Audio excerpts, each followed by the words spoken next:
আমরা এখন এসে পৌঁছলাম শিলচরে শ্রী কাঁচাকান্তি সেবা সমিতিতে।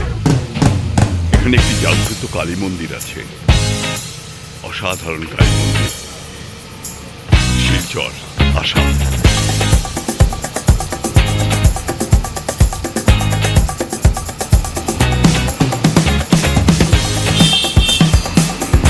প্রচুর ভক্তের সমাগম হয়, কিন্তু এই মুহূর্তে